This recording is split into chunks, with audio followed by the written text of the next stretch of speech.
Assalamu alaikum and welcome to another episode of QG Diaries, a program on Quranology Television QGTV. Today we will talk about personality studies and especially the story of Nuh in Quran. Personality studies. Now the question naturally arises, why does Quran have a number of personalities, a number of narratives about people? To my mind, that is the best way for it to connect to us. When it portrays people, ordinary people whom we can relate to, then the book becomes a lot more accessible. And this is something, unfortunately, if you look at Islamic discourse, you will find very little of these narratives mentioned. And the reason is they believe that Prophet Muhammad's history, seerah, or his hadith and sunnah, that becomes the focus rather than the narratives of Quran. Well, the narratives of Quran, if we believe it to be inspired by Allah, therefore the words, the arrangement, and the unfolding of the story, if you will, that is divinely inspired, and that must have tremendous value for one who seeks the truth.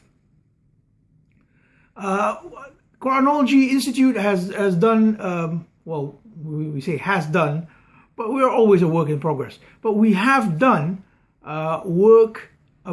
personality studies for Musa, the most mentioned personality, Isa, well, who's quite a prominent personality in terms of his role as the prototype of the Rasul, and now we've done the story of Nuh, which utterly surprised me, if I may say so.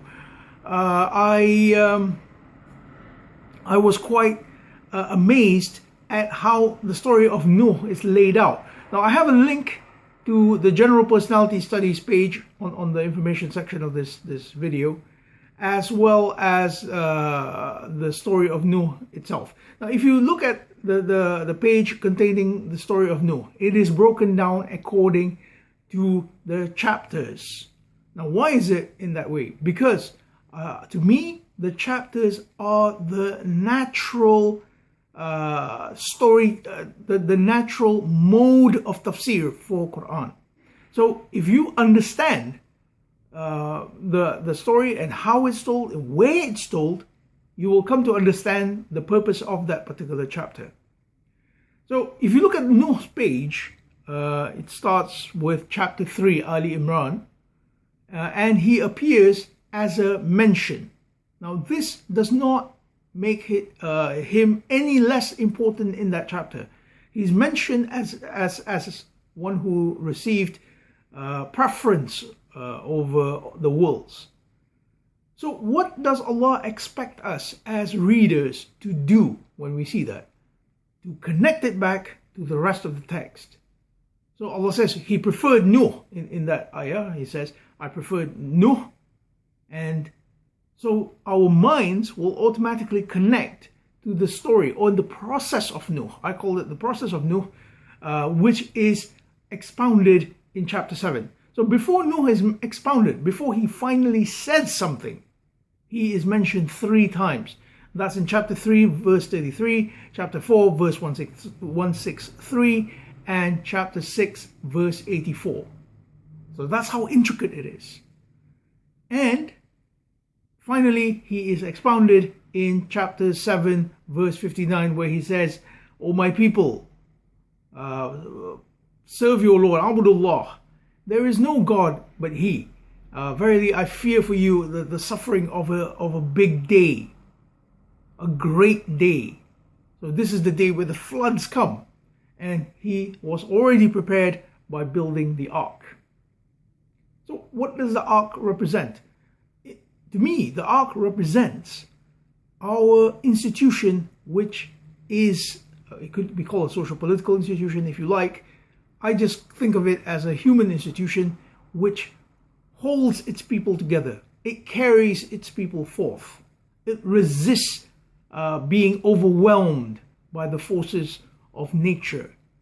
And this is something which all political systems strive to do. In fact, you will find that the Prime Minister of the UK, David Cameron, he once likened the UK to a ship. Now, why is this the case? Perhaps internally, he had a connection to the idea of the ark. I mean, after all, he does come from a Christian background. He identifies as Christian, and the Bible also has the story of Noah, translated Noah. But in the Quran, it's called Nuh. So then, that's in chapter 7. In chapter 8/9, Anfal Tawbah, he's mentioned again, but not expounded. Chapter 10 and 11.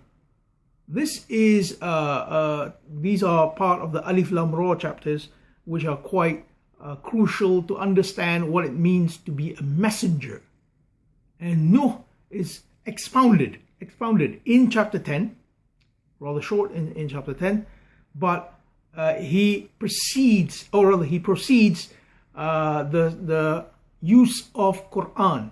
So Quran is expounded in early chapter 10 and mid chapter 10, and just before the story of Nuh as well. So here we can understand that Quran and the story of Nuh, they are also linked, not as closely as Quran and Musa. And inshallah, I will expound on that in some future video. But Nuh is also closely related with Quran, his mission. Chapter 11. Now this, surprisingly, is the longest exposition of the story of Nuh. And we're talking about, wow, it is indeed, it's about 30 verses. 30 verses long. And here Allah expounds, Allah talks about his mission, Allah talks about how he tried to save his son. Unfortunately, that didn't happen, and his son became drowned. And finally, he is told to disembark to land with peace and blessings. So that's really powerful stuff. You should look at it, how it's expounded throughout the surahs. So as I'm running out of time, I'll fast forward to the final mention of Nuh. Now, very interestingly, Nuh is mentioned in his own chapter. So from beginning to end, it's talking about Nuh, and that is chapter 71, appropriately named Surah Nuh. And in this chapter, he's only mentioned by name 3 times, not like chapter 11, where he's mentioned 15 times. So that should tell you something as well. So in this chapter, his mission is finally summarized, and when in the final passage, he calls his people to enter into the ark, and he calls the ark Bait, or house. So this is the picture we have of Al-Bait, the system of Allah, and how the system brings peace and blessings to the people. So this is how Quran explains itself, by grounding its ideas into real narratives. And with these real narratives, we may find a connection and access to the text. Thank you very much for viewing this video. Inshallah, next month I hope to produce videos on a more regular basis, perhaps once a week. And we are starting a discussion with the atheist materialist Quranists, which is quite an interesting discussion, where we analyze concepts as would be understood if you do not believe in a personal deity. Thank you very much for viewing this video, and I hope to see you again soon.